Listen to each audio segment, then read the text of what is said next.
بسم اللہ الرحمن الرحیم۔ ناظرین السلام علیکم، میں ہوں آپ کا میزبان صاحب شاکر وفاقی، دارالحکومت اسلام آباد سے تازہ ترین خبریں۔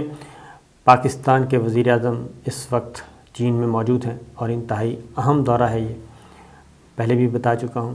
اس میں پاکستان اور چین کے جو دوست ممالک ہیں،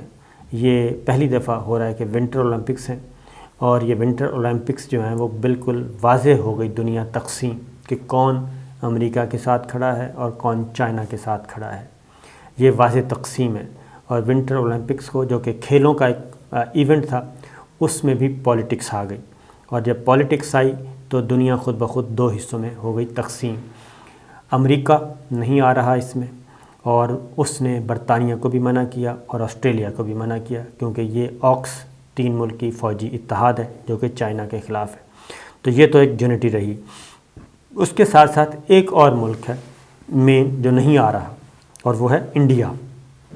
یہ ملک اس ایونٹ میں شریک نہیں ہو رہے۔ دوسری جانب اس ایونٹ میں دنیا بھر کے ممالک آ رہے ہیں، اور 20 بڑے اہم ملکوں کے سربراہان اس میں ہوں گے جو شریک ہوں گے۔ اس میں روس کے صدر بھی ہیں اور دیگر ممالک بھی ہیں، اور پاکستان بھی اس میں موجود ہے۔ پاکستان سے بھی توقع کی جا رہی تھی اور کہ شاید پاکستان کو بھی پریشر ڈالا جائے، لیکن پاکستان نے پہلے ہی یہ فیصلہ کر لیا ہے کہ پاکستان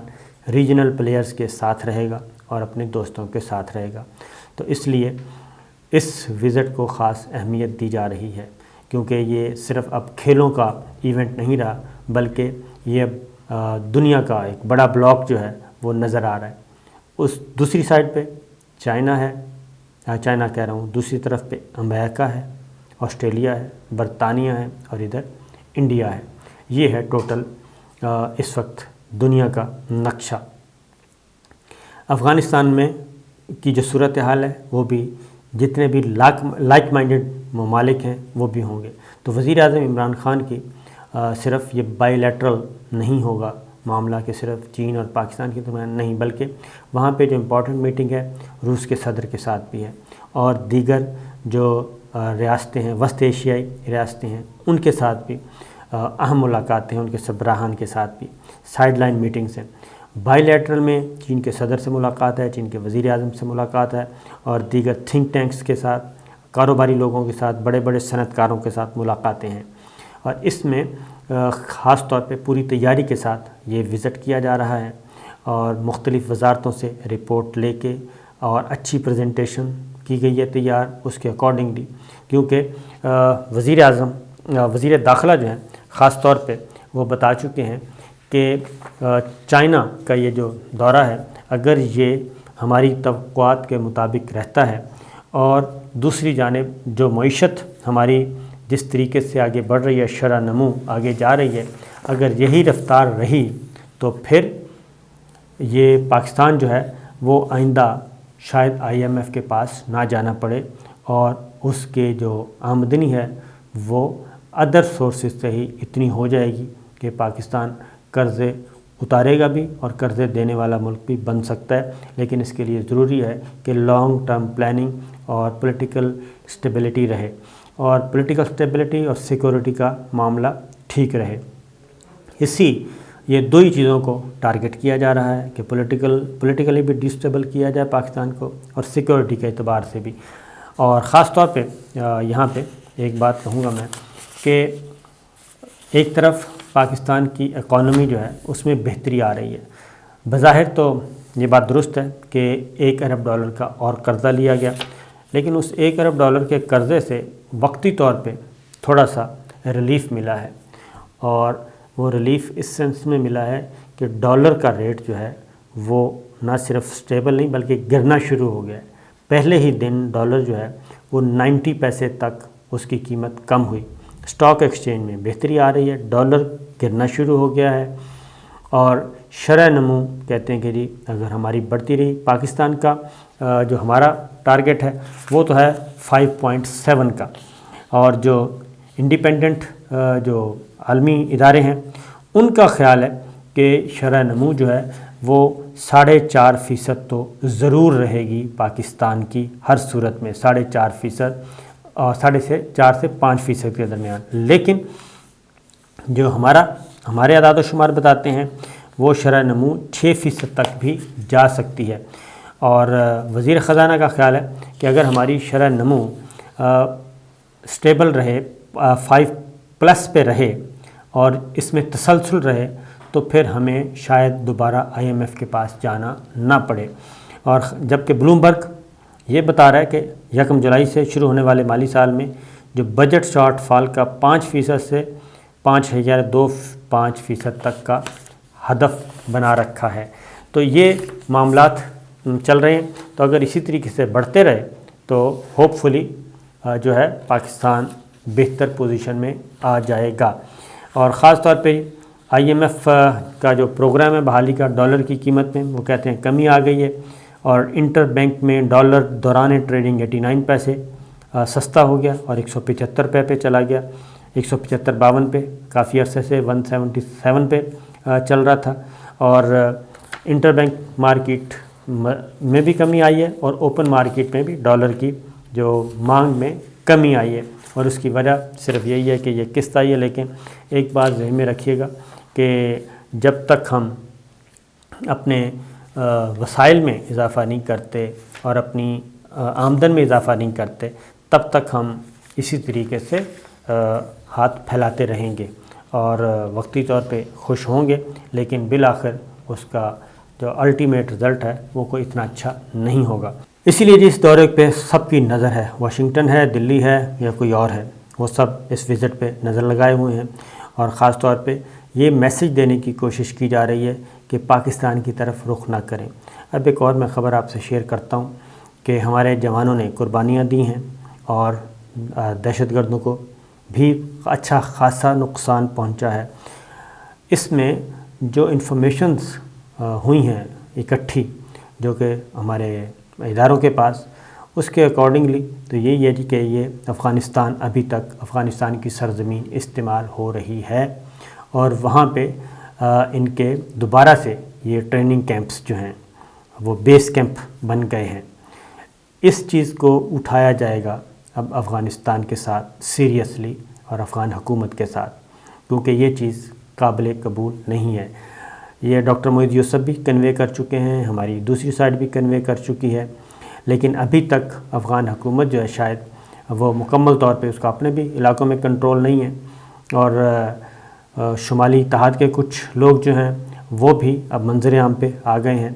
وہ ایک رشیا میں نمودار ہوئے تھے، پھر ایران میں نمودار ہوئے، اور ملاقات بھی ملا غنی برادر سے بھی رابطے ہوئے، تو وہ بھی ایک کوشش کی جا رہی ہے سیٹلمنٹ کی، لیکن ابھی بھی پاکٹس موجود ہیں افغانستان میں۔ پاکستان کا ایک ذہن میں رکھیے گی، army chief general Qamar Javed Bajwa, ہماری عسکری قیادت، ان کا ایک بڑا واضح ڈیسیشن بھی ہے، واضح پیغام بھی دیا گیا ہے، اور یہی ہماری پالیسی ہوگی کہ اگر ہم کردم تحریک طالبان کے سامنے نہیں جھکے تو ان جو بلوچستان کے یہ سو کالڈ ہیں ان کے ساتھ بھی سامنے نہیں جھکا جائے گا۔ ان کو اسلحہ کون دے رہا ہے، ان کو ٹریننگ کون دے رہا ہے، ان کو پیسہ کون دے رہا ہے، یہ ساری معلومات موجود ہیں پاکستان کے پاس، اور اس میں یہ بڑا واضح ہے کہ یہ صرف انڈیا اور افغانستان اور نان اسٹیٹ ایکٹرز نہیں ہیں، بلکہ کچھ اور بھی ہیں جو کہ بظاہر پاکستان کے ساتھ نظر آتے ہیں اور پاکستان کے ساتھ کھڑے ہوتے ہیں، پاکستان کو اپنا اسٹریٹجک پارٹنر بھی بولتے ہیں، لیکن وہ ان فیکٹ اندر سے وہ یہ سارا کام کر رہے ہیں، ان کو نان اسٹیٹ ایکٹرز کو تگڑا کر رہے ہیں، اور ریزن ایک ہی ہے اور اس کے علاوہ کوئی نہیں ہے کہ پاکستان کی طرف دنیا جو راغب ہو رہی ہے اس کو روکا جائے، اور پاکستان کی بہتر معیشت، پاکستان کی سیکورٹی کی صورتحال، اس وجہ یہی وجہ ہے کہ جو خاص اب اگلا پہلے بھی اب سیاستدانوں پہ اصل خطرات لاحق ہیں جی، پاکستان کے سیاستدانوں پہ، کہ کسی بھی سیاسی رہنما کو نشانہ بنایا جا سکتا ہے، کسی بھی مذہبی رہنما کو نشانہ بنایا جا سکتا ہے۔ بلاول بھٹو کو بھی خبردار کیا گیا ہے، اور مولانا فضل الرحمان صاحب کو بھی، اور دیگر رہنماؤں کو بھی، اور وزیر داخلہ نے واضح طور پہ یہ بتا بھی دیا ہے کہ اب شاید اس طرح نہیں چلے گا، اور سیاستدانوں کو، سیاسی رہنماؤں کو اپنی ایکٹیویٹیز کے بارے میں انفارم رکھنا پڑے گا۔ اس دورے میں بھی ایک اور کام بھی ہو رہا ہے چائنا کے دورے میں، اور وہ ہے کہ پاکستان چین کو آفر کرے گا کہ پاکستان کرکٹ ٹیم چین کی تیار کرے اور کرکٹ کی جو پالیٹکس ہے انٹرنیشنل پالیٹکس اس میں چائنا کو بھی شامل کیا جائے، اور چائنا جب آ جائے گا تو وہاں پہ طاقت کا توازن جو ہے وہ بگڑ جائے گا، اور اس کی وجہ یہ ہے کہ اس وقت جو کرکٹ پہ یا کرکٹ کی دنیا پہ جن کا قبضہ ہے وہ مغربی ملک ہیں، اور یا پھر ان کے ساتھ انڈیا مل جاتا ہے، اور اس میں پاکستان اور پاکستان کے لائک مائنڈڈ ملک وہ بہت کم ہیں۔ تو اگر چائنا آتا ہے تو ایک اور چینج آئے گی مستقبل میں، اور پھر جو اجارہ داری ہے اس فورم پہ بھی شاید وہ نہ رہے ان کے پاس، کیونکہ کرکٹ کا جو میدان ہے اس کو بھی اب اسٹریٹجک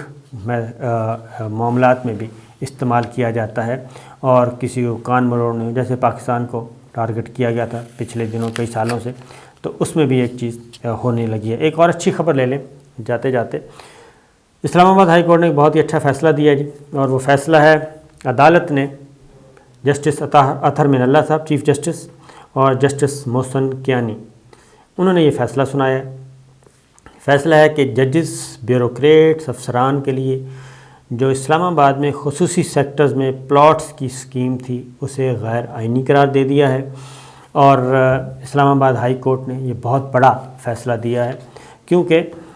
یہ پلاٹس جو ہیں وہ دیے جاتے تھے، رہائشی پلاٹس دیے جاتے تھے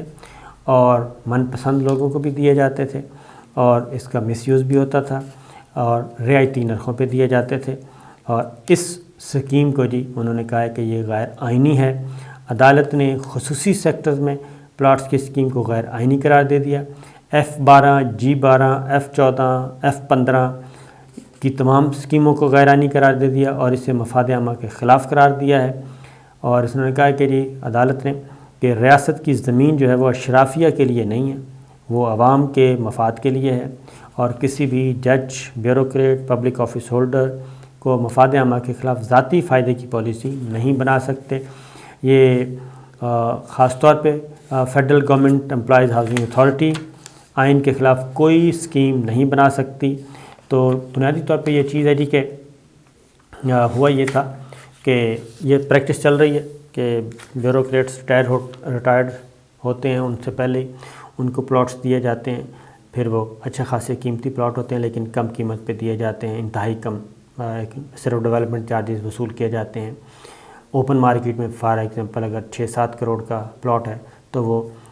70-72 لاکھ روپے کا ملتا ہے، تو 2 پلاٹ بھی دیے۔ اسی طریقے سے اعلیٰ عدلیہ کے ججوں کو بھی دیا جاتا ہے۔ کچھ آنریبل ججز جو ہیں وہ خود انکار کر دیتے ہیں، لیکن یہ پریکٹس چلتی آ رہی تھی، اور لیکن اب چونکہ آواز اٹھ رہی ہے اس میں، پھر میڈیا کے لوگ بھی شامل ہو جاتے ہیں، باقی بھی شامل ہو جاتے ہیں، وہ بھی پلاٹس لیتے ہیں، تو یہ اسکیم کو انہوں نے غیر آئینی قرار دے دیا ہے، اور یہ ایک اچھا ڈیسیژن ہے بشرطے کہ یہ سپریم کورٹ بھی اس کو برقرار رکھے۔ ہائی کورٹ نے اپنا کام کر دیا ہے، اب سپریم کورٹ میں یہ معاملہ جائے گا، تو دیکھتے ہیں کہ سپریم کورٹ اس بارے میں کیا کہتی ہے۔ وزیر اعظم عمران خان پہلے ہی اسی مزاج کے ہیں، وہ بھی سمجھتے ہیں کہ یہ جتنی بھی ایلیٹس کے لیے، مراعات یافتہ طبقے کے لیے جو سہولتیں ہیں وہ ختم ہونی چاہیے، اور عام آدمی کے لیے زیادہ سے زیادہ جو ہے وہ فیصلہ ہونا چاہیے۔ جج اور بیوروکریٹس اصل سٹیک ہولڈر یعنی عوام کی خدمت کے لیے ہیں، اسلام آباد ہائی کورٹ نے کہا ہے، اور انہی کے تابع ہی رہنا چاہیے۔ توقع ہے، اسلام آباد ہائی کورٹ نے کہا ہے کہ توقع ہے کابینہ اور وزیر اعظم چاروں سیکٹر سے متعلق مفاد عامہ کے تحت پالیسی بنائیں گے۔